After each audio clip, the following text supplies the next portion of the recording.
ಫ್ಯಾನ್ಸಿಗೆ ನನ್ನ ಕಡೆಯಿಂದ big hi. Bigg Boss Kannada season 11 ನ 75ನೇ ಎಪಿಸೋಡಿನ ಫುಲ್ ರಿವ್ಯೂ ಜೊತೆ ನಾನು ನಿಮ್ಮ ಮುಂದೆ ಬಂದಿದ್ದೀನಿ.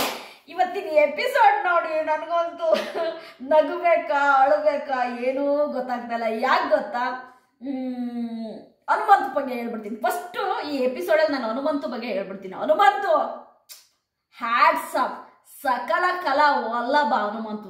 ನೀನು ಎಷ್ಟು ಜನ ಮೈ ಮುರ್ಕೊಂಡು ಕೈ ನೋವು ಮಾಡ್ಕೊಂಡು ಕಾಲು ನೋವು ಮಾಡ್ಕೊಂಡು ಅಷ್ಟು ಜನ ಪ್ರಯತ್ನ ಪಟ್ಟಿದ್ದನ್ನ ನೀನು ಬಂದು ಹಿಂಗೆ ಅನ್ನೋದ್ರಲ್ಲಿ ಮಾಡಿದಲ್ಲ Hanumanthu, hats off. You are a strong contestant in Bigg Boss Kannada season 11. Hanumanthu is a strong contestant in Bigg Boss Kannada season 11 ಅನ್ನೋದನ್ನ ನಾನು ನಿಜವಾಗ್ಲೂ ಪ್ರೌಡಾಗಿ ಹೇಳ್ತೀನಿ. ಯಾಕೆ ಒಂದು ಪ್ರೌಡಾಗಿ ಹೇಳ್ತಾ ಇದ್ದೀನಿ ಅಂದರೆ, ಈ ಒಂದು ಗೇಮ್ ಹನುಮಂತು ಆಡಿದ್ ನೋಡಿ ಖಂಡಿತವಾಗೂ ಶಾಕ್ ಆಯಿತು ನನಗೆ, ಶಾಕು.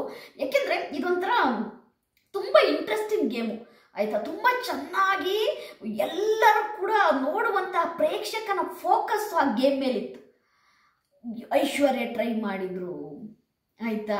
ಈ ಕಡೆ ಬಂದರೆ ನಮ್ಮ ಆಯಿತಾ 11ರ ಅಬ್ಬರ ಟೀಮ್ನಲ್ಲಿ ಉಗ್ರ ಮಂಜು ಟ್ರೈ ಮಾಡಿದರು, ಗೌತಮಿ ಟ್ರೈ ಮಾಡಿದರು, ತ್ರಿವಿಕ್ರಮ್ ಅವ್ರು ಟ್ರೈ ಮಾಡಿದರು. ಈ ಕಡೆ ಬಂದರೆ ಜವಾರಿ ಮಂದಿ ಟೀಮಲ್ಲಿ ಐಶ್ವರ್ಯ, ಭವ್ಯಗೌಡ, ಆಮೇಲೆ ಗೋಲ್ಡ್ ಸುರೇಶು, ಆ ಕಡೆ ಧನ್ರಾಜು ಎಲ್ಲರೂ ಕೂಡ ಟ್ರೈ ಮಾಡಿದರು. ಯಾರ ಕೈಲೂ ಆಗಲಿಲ್ಲ. ಯಾಕೆಂದರೆ ಅದು ನಿಂಗೆ ಬ್ಯಾಲೆನ್ಸ್ ಮಾಡೋದೇ ತುಂಬ ಕಷ್ಟ ಆಗಿತ್ತು. But Hanumanthu, oh my goodness, super Hanumanthu, super. ಇವತ್ತಿನ ಎಪಿಸೋಡಿನ ಆಯಿತಾ ಮ್ಯಾನ್ ಆಫ್ ದಿ ಮ್ಯಾಚ್ ಯಾರಿಗೆ ಕೊಡಬೇಕು ಅಂದರೆ ಅದು ಹನುಮಂತು ಕೊಡಬೇಕು. ಇವತ್ತಿನ ಪೂರ್ತಿ ಎಪಿಸೋಡಿನ ಒಂದು ಕ್ರೆಡಿಟ್ನ ನಾನು ಹನುಮಂತು ಕೊಡ್ತೀನಿ. ಯು ಆರ್ ಸ್ಟ್ರಾಂಗ್ ಕಂಟೆಸ್ಟೆಂಟ್ ಅಷ್ಟೇ, ನಿನ್ನ ನೋ ಡೌಟು ಆಯಿತಾ.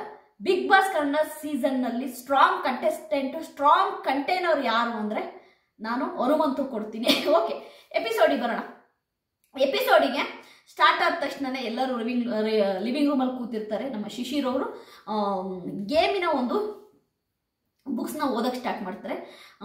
ಏನಪ್ಪ ಗೇಮು ಅಂತಂದರೆ, ಜಿಲ್ಲೆಗಳ ಹೆಸರಿರುತ್ತೆ, ಅದನ್ನು ಆ್ಯಕ್ಟ್ ಮಾಡಿ ತೋರಿಸ್ಬೇಕು. ಅವರಲ್ಲಿ ಬಾಕ್ಸ್ಗಳನ್ನ ಅವ್ರು ಹೇಳಿದಂಥ ವೇಜಲ್ಲಿ ಜೋಡಿಸಿ ಇಡಬೇಕು. ಅಂದರೆ ಹೇಗಿದೆ ಆ ಥರ ಜೋಡಿಸಿ ಇಡಬೇಕು. ಆ ಕಡೆ ಬಂದ್ಬಿಟ್ಟು ಜವಾರಿ ಮಂದಿ ಟೀಮಲ್ಲಿ ರಜತ್ ಮತ್ತು ಶಿಶಿರ್ ಅವರು ಕೂಡ ಒಂದು ತಪ್ಪಿಟ್ಟಿದ್ರು. ಈ ಕಡೆ ಬಂದರೆ 11ರ ಅಬ್ಬರ ಟೀಮ್ನವರು ಉಗ್ರಂ ಮಂಜು, ಗೌತಮಿ. ಉಗ್ರಂ ಮಂಜು ಸ್ವಲ್ಪ ಕನ್ಫ್ಯೂಸ್ ಆದರು ಅಂತ ಕಾಣುತ್ತೆ, ಯಾಕೆ ಅಂತ ಗೊತ್ತಿಲ್ಲ. ಅವರು ಬೇಗ ಕರೆಕ್ಟ್ ಇಟ್ಟಿದ್ದೀನಿ ಅನ್ನೋ ಒಂದು ಆತರದಲ್ಲಿ ಹೋಗಿ ಗಂಟೆ ಹೊಡೆದ್ರು. ಅದು 1 ಪಾಯಿಂಟ್ ಬಂದುಬಿಟ್ಟು ಜವಾರಿ ಟೀಮಿಗೆ ಸಿಕ್ತು. ಆ ಜವಾರಿ ಟೀಮಿಗೆ ಸಿಕ್ಕಿದ ಮೇಲೆ ಕ್ಯಾಪ್ಟನ್ಸಿ ಓಟದಿಂದ ಹೊರಗುಳಿದವ್ರು ಯಾರಪ್ಪ ಅಂದರೆ ತ್ರಿವಿಕ್ರಮ್ ಅವರು ಮತ್ತು ಮೋಕ್ಷಿತ್ ಅವ್ರಿಗೂ ಉಳಿದ್ರು. ಆ ಕಡೆ ನೋಡಿದ್ರೆ ಆಯಿತಾ ಜವಾರಿ ಮಂದಿ ಟೀಮಲ್ಲಿ ಇರೋ ಬರೋರೆಲ್ಲ ಆಯಿತಾ ಓಟಕ್ಕೆ ಅಂದರೆ ಕ್ಯಾಪ್ಟನ್ಸಿ ಓಟಕ್ಕೆ ಆಯಿತಾ ಹೋದ್ರು. ಈ ಕಡೆ ಅಂದರೆ 11ರ ಅಬ್ಬರ ಟೀಮ್ನವರು ಎಲ್ಲರೂ ಕೂಡ ಕ್ಯಾಪ್ಟನ್ಸಿಯಿಂದ ಹೊರಗುಳಿದ್ರು ಅಂತಲೇ ನೋಡ್ಬೋದು. ಯಾಕೆ ಅಂತ ಗೊತ್ತಿಲ್ಲ, ಪೂರ್ತಿ ಟಾಸ್ಕನ್ನ ಸೋತಂಗಾಯ್ತು. ಇಡೀ ವೀಕ್ಲಿ ಟಾಸ್ಕಲ್ಲಿ ಒಂದನ್ನು ಕೂಡ ವಿನ್ ಮಾಡಲಿಲ್ಲ. ಯಾಕೆ ಅಂತ ಗೊತ್ತಿಲ್ಲ ನನಗೆ. ಇದ್ರ ಬಗ್ಗೆ ನನ್ನ ಒಂದು ವಿಷಯ ನನಗನ್ಸಿದ್ದನ್ನು ನಾನು ಹೇಳ್ಬಿಡ್ತೀನಿ. ಇಲ್ಲಿ ಗೌತಮಿ ತಗೊಂಡಂತಹ ಕೆಲವೊಂದು ನಿರ್ಧಾರಗಳು, ಅದೇ ರೀತಿ ಉಗ್ರಂ ಮಂಜು ಗೌತಮಿಯ ಮಧ್ಯೆ ಆದಂತಹ ಒಂದು ಜಗಳ, ಮಿಸ್ಅಂಡರ್ಸ್ಟ್ಯಾಂಡಿಂಗು, ಇವು ಎಲ್ಲೋ ಆ ಟೀಮಿಗೆ ಸ್ವಲ್ಪ ಎಫೆಕ್ಟ್ ಆಯ್ತೇನೋ ಅಂತೀನಿ. ಯಾಕೆ ಅಂತಂದರೆ ಎಲ್ಲರೂ ಕೂಡ ಕಷ್ಟಪಟ್ಟರು, ಬಟ್ ಯಾವುದಕ್ಕೂ ಪ್ರತಿಫಲ ಸಿಗಲಿಲ್ಲ. ನನಗಂತೂ ಬೇಜಾರಾಯಿತು. ಎಲ್ಲರೂ ಕಷ್ಟಪಟ್ಟಿದ್ದಾರೆ, ಬಟ್ ಆ ಟೀಮಿಗೆ ಒಂದು ವೀಕ್ಲಿ ಟಾಸ್ಕ್ ಇದು, ಒಂದು ಟಾಸ್ಕಲ್ಲೂ ಕೂಡ ವಿನ್ ಆಗಕ್ಕೆ ಅವ್ರಿಗೆ ಸಿಗಲಿಲ್ಲ. ಅದು ಯಾಕೆ ಅಂತ ಗೊತ್ತಿಲ್ಲ. ತುಂಬ ಪ್ರಯತ್ನ ಪಟ್ಟರು, ಗೌತಮಿ ಕೂಡ ತುಂಬ ಪ್ರಯತ್ನ ಪಟ್ಟರು. ಇಲ್ಲಿ ನಾನು ತ್ರಿವಿಕ್ರಮ್ ಅವ್ರ ಬಗ್ಗೆ ಹೇಳಬೇಕು ಅಂದರೆ, ತ್ರಿವಿಕ್ರಮ್ ಅವ್ರು ಯಾಕೋ ಸ್ವಲ್ಪ ಸೈಲೆಂಟ್ ಆಗಿದ್ರು, ಯಾಕೆ ಅಂತ ಗೊತ್ತಿಲ್ಲ. ಆ ಕಡೆ ಎಲ್ಲರೂ ಲವ್ಕಿಂದ ಗೇಮ್ ಆಡಿದರು, ವಿನ್ ಆದರು.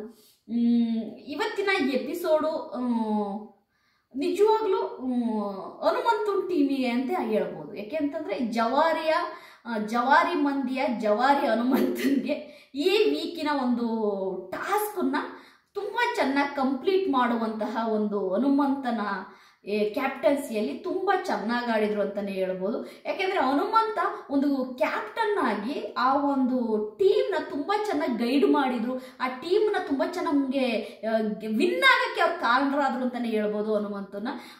ಎಲ್ಲರ ಜೊತೆನೂ ಒಳ್ಳೆ ಕೋಆರ್ಡಿನೇಟಿಂಗು, ಒಳ್ಳೆ ಮಾತುಕತೆ, ಎಲ್ಲೂ ಜಗಳ ಮಾಡ್ದಂಗೆ ಆ ಟೀಮನ್ನ ತುಂಬ ಚೆನ್ನಾಗಿ ಹನುಮಂತ ತಗೊಂಡೋದ್ರು.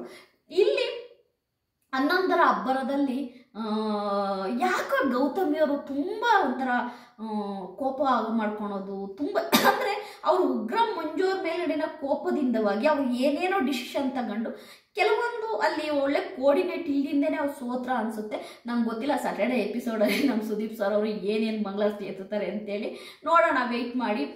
ಉಗ್ರ ಮಂಜು ಅವರೇ, ನಾನು ಈಗಲೂ ನಿಮಗೊಂದು ಹೇಳ್ತೀನಿ, ನಿಮಗೆ ನೋಡಿದ್ರೆ ನನಗೆ ಪಾಪ ಅನ್ಸುತ್ತೆ. ಉಗ್ರ ಮಂಜು ಅವರೇ ಬಿಟ್ಬಿಡಿ ಅಲ್ಲ, ಗೌತಮಿನ ಬಿಟ್ಬಿಡಿ ಮಂಜಣ್ಣ, ನಿಮಗೆ ಬೇಡ, ಬಿಟ್ಬಿಡಿ ಮಂಜಣ್ಣ, ನಾನು ಇದೇ ಹೇಳೋದು, ಬಿಟ್ಬಿಡಿ, ಬೇಡ ನಿಮಗೆ. ನೀವು ಗೇಮ್ ಆಡೋಕ್ಕೆ ಬಂದಿರೋ ಗೇಮ್ ಮಾಡಿ ಆಯಿತಾ. Gautami she have a very talent and she know ಆಯಿತಾ. ಗೌತಮಿಗೆ ತುಂಬ ಚೆನ್ನಾಗಿ ಗೊತ್ತಿದೆ ಗೇಮಲ್ಲಿ ಮುಂದೆ ಹೋಗೋದು. ನೀವು ಏನು ಗೌತಮಿನ ಕರ್ಕೊಂಡು ಹೋಗ್ಬೇಕಾಗಿಲ್ಲ, ಅವ್ರ ಪಾಡಿ ಅವ್ರು ಮುಂದೆ ಹೋಗ್ತಾರೆ. ನಿಮ್ಮನ್ನ ಹಿಂದೆ ತಳ್ಳಿ ಹೋಗೋ ಅಂಥ ಪರಿಸ್ಥಿತಿ ಬಂದರೆ ಗೌತಮಿ, ಉಗ್ರ ಮಂಜು ಅವರೇ ನಿಮ್ಮನ್ನ ಹಿಂದೆ ತಳ್ಳಿ ಮುಂದೆ ಹೋಗ್ತಾರೆ. ಗೌತಮಿ ಅವರು ತಲೆ ಕೆಡಿಸ್ಕೊಂಬಿಡಿ, ನಿಮ್ಮ ಗೇಮ್ ನೀವು ಆಡಿ ಅಂತೀನಿ. ಅದಲ್ಲದೆ ಮೋಕ್ಷಿತ ಆಗಲಿ, ಚೈತ್ರ ಆಗಲಿ, ಧನರಾಜ್ ಅವರಾಗಲಿ ಅವರು ಆಡೋಕ್ಕೆ ಅವರು ಟ್ರೈ ಮಾಡಿದರೆ, ಬಟ್ ಯಾಕೋ ಅಲ್ಲಿ ಸ್ವಲ್ಪ ಕೋಆರ್ಡಿನೇಷನ್ ಮಿಸ್ ಆಯಿತು ಅಂತ ಗೊತ್ತಿಲ್ಲ. ಎಂತ ಹೇಳ್ತಾರಲ್ಲ, ಉಗ್ರ ಮಂಜು ಮತ್ತು ಗೌತಮಿ ಜಗಳದಲ್ಲಿ ಬಡವಾದರು ಅಂದರೆ ಇವರೇನೆ. ತ್ರಿವಿಕ್ರಮ್ ಅವರು ಕೂಡ ಯಾಕೋ ಸೈಲೆಂಟ್ ಆಗಿದ್ರು, ಯಾಕೋ ಗೊತ್ತಿಲ್ಲ, ಸ್ವಲ್ಪ ಮೌನ ಕವಿದ ವಾತಾವರಣದಲ್ಲಿ ತ್ರಿವಿಕ್ರಮ್ ಅವರಿದ್ರು, ಏನು ಅಂತ ಗೊತ್ತಿಲ್ಲ. ನೋಡೋಣ ಮುಂದಿನ ನಾಳೆ ಎಪಿಸೋಡಲ್ಲಿ. ಅದಲ್ಲದೆ ಕೆಲವೊಂದು ವಿಷಯಗಳನ್ನ ಹೇಳ್ಬೇಕು ಅಂತಂದರೆ, ಇವತ್ತಿನ ಎಪಿಸೋಡಲ್ಲಿ ನನಗೊಂದು ಗೊತ್ತಾಗಿದ್ದೇನು ಗೊತ್ತಾ, ಟಾಪಲ್ಲಿರುವಂತಹ ಕಂಟೆಸ್ಟೆಂಟು ಕೆಳಗಡೆ ಬಂದಿದ್ದಾರೆ. ಇವ್ರು ಏನು ಮಾಡ್ತಾರೆ ಅಂತ ಹೇಳಿದಂತಹ ಕಂಟೆಸ್ಟೆಂಟು ಮೇಲ್ಗಡೆ ಬಂದಿದ್ದಾರೆ. ಯಾಕೆ ಅಂತಂದರೆ, ನಾನು ಮೊದಲಿಂದನೂ ಹೇಳ್ತಾ ಇದ್ದೆ, Hanumanth is a strong contest. ಅದಲ್ಲದೆ ನಮ್ಮ ಸುದೀಪ್ ಸರ್ ಅವ್ರು ಹಿಡ್ಕೊಳ್ಳೋ ಕೈಯಲ್ಲಿ ಒಂದು ಕೈ ಹನುಮಂತಂದಾಗಿರುತ್ತೆ ಅಂತ. ಯಾಕೆ ನಾನು ತುಂಬ 3-4 ವಾರದ ಹಿಂದೆನೇ ಈ ಮಾತು ನಾನು ಹೇಳಿದ್ದೆ ಅಂದರೆ, ಹನುಮಂತು ಒಂಥರ ಹೆಂಗೆ ಅಂತಂದರೆ ತುಂಬ ಚೆನ್ನಾಗಿ ಗೊತ್ತು ಎಲ್ಲಿ ಮಾತಾಡಬೇಕು, ಎಲ್ಲಿ ಮಾತಾಡಬಾರ್ದು, ಎಲ್ಲಿ ರಿಯಾಕ್ಟ್ ಮಾಡಬೇಕು, ಎಲ್ಲಿ ರಿಯಾಕ್ಟ್ ಮಾಡಬಾರ್ದು. ನೋಡಿ, ಇವತ್ತು ಹನುಮಂತುವಿನ ಆಟ ನೋಡಿದಾಗ ಅನ್ನಿಸ್ತು, ಹನುಮಂತುಗೆ ಈ ಆಟ ಎಲ್ಲ ಜುಜುಬಿ ಅನ್ನಿಸ್ತು ಆಯಿತಾ. ಸ್ಮಾರ್ಟ್ ಪ್ಲೇ ಅಂತೀವಲ್ಲ, ತ್ರಿವಿಕ್ರಮಿಗಿಂತ ಹೆಚ್ಚಾಗಿ ಸ್ಮಾರ್ಟ್ ಪ್ಲೇ ಮಾಡೋದು ಹನುಮಂತು ಗೊತ್ತು ಅನ್ನೋದು ಗೊತ್ತಾಯಿತು. ಅದಲ್ಲದೆ ತ್ರಿವಿಕ್ರಮ ಹನುಮಂತು ನೇರ ಆದರೆ ತ್ರಿವಿಕ್ರಮವನ್ನ ಗೆಲ್ಲೋ ಶಕ್ತಿ ಹನುಮಂತುಗಿದೆ ಅಂತ ಅನ್ನಿಸ್ತು. ನಾನು ಅದಕ್ಕೆ ಹೇಳ್ತಾ ಇದ್ದೀನಿ ನಮ್ಮ ತ್ರಿವಿಕ್ರಮ್ ಅವರೇ, ಸೈಲೆಂಟ್ ಆಗಬೇಡಿ, ವೈಲೆಂಟ್ ಆಗಿ ಗೇಮ್ ಆಡಿ ಆಯಿತಾ. ಹಿಂಗಿರಲಿ ಗೇಮು ಆಯಿತಾ. ತುಂಬ ಸೈಲೆಂಟ್ ಆಗಿಬಿಟ್ರೆ ನೋಡೋಕ್ಕೆ ಆಗಲ್ಲ ಆಯಿತಾ. ವೈಲೆಂಟಾಗಿ ಗೇಮ್ ಆಡಿ ಅಂತೀನಿ. ಬಟ್ ಇವತ್ತಿನ ಎಪಿಸೋಡು ನೋಡೋಕ್ಕೆ ಚೆನ್ನಾಗೇ ಇತ್ತು. ನನಗೆ ಆ ಗೇಮೆಲ್ಲ ನೋಡೋದಕ್ಕೆ ಸ್ವಲ್ಪ ಖುಷಿ ಆಯಿತು. ಯಾಕೆಂದರೆ ಅದು ಅಷ್ಟು ಕಷ್ಟದ ಗೇಮು, ಅದು ನೋಡೋದಕ್ಕೆ ತುಂಬ ಖುಷಿ ಆಯಿತು. ಎಲ್ಲರೂ ಕಷ್ಟಪಟ್ಟಿದ್ದಾರೆ. ನಾನು ನಮ್ಮ 11ರ ಅಬ್ಬರದ ಟೀಮ್ ಏನಿದೆ ಅವರಿಗೂ ಕೂಡ ನಾನು ಏನೂ ಹೇಳಲ್ಲ, ತುಂಬ ಚೆನ್ನಾಗಿ ಗೇಮ್ ಆಡಿದ್ದಾರೆ, ಕಷ್ಟಪಟ್ಟಿದ್ದಾರೆ. ಅವರು ಬ್ಯಾಡ್ ಲಕ್ ಅಂತಲೇ ಹೇಳ್ಬೋದು. ಈ ಕಡೆ ಜವಾರಿ ಮಂದಿ ಆಯಿತಾ, ಈ ಜವಾರಿ ಮಂದಿ ಟೀಮಲ್ಲಿರೋರು ಎಲ್ಲರೂ ಕೂಡ ಕ್ಯಾಪ್ಟನ್ಸಿ ಓಟಕ್ಕೆ ಆಯಿತಾ ಸೆಲೆಕ್ಟ್ ಆಗಿದ್ದಾರೆ. ನಾಳೆ ಕ್ಯಾಪ್ಟನ್ಸಿ ಗೇಮ್ ನಡೆಯುತ್ತೆ, ಯಾರಾಗ್ತಾರೆ ಕ್ಯಾಪ್ಟನ್ ನೋಡೋಣ. ಲಾಸ್ಟಲ್ಲಿ ಬೇರೆ ನಮ್ಮ ಗೋಲ್ಡ್ ಸುರೇಶ್ ಅವರು ಎಲ್ಲರ ಹತ್ರ ಮಾತು ತಗೊಳ್ತಾ ಇದ್ರು, ನಮ್ಮ ಧನರಾಜ್ ಮತ್ತು ಹನುಮಂತು ಸೇರಿ ನಮ್ಮ ಮೋಕ್ಷಿತನ ಹತ್ರ ಮತ್ತು ಚೈತ್ರ ಕುಂದಾಪುರ ಹತ್ರ ಎಲ್ಲ ಮಾತು ತಗೊಳ್ತಾ ಇದ್ರು. ನೋಡೋಣ ನಾಳೆ ಯಾರಾಗ್ತಾರೆ ಕ್ಯಾಪ್ಟನ್ನು. ಇವತ್ತಿನ ಎಪಿಸೋಡಲ್ಲಿ ನನಗೆ ಇವತ್ತಿನ ಎಪಿಸೋಡ್ ಇದೆಯಲ್ಲ ಅದರಲ್ಲಿ ಒಂದು ನನಗೆ ಆಯಿತಾ ನೀತಿ ಪಾಠ ಅರ್ಥ ಆಯಿತು. ದಿನದಿಂದ ದಿನಕ್ಕೆ ಇವ್ರು ಏನು ಆಡ್ತಾರೆ ಅಂದವ್ರ ಆಟ ತುಂಬ ಚೆನ್ನಾಗಿ ಇಂಪ್ರೂವ್ಮೆಂಟ್ ಆಗ್ತಾ ಇದೆ.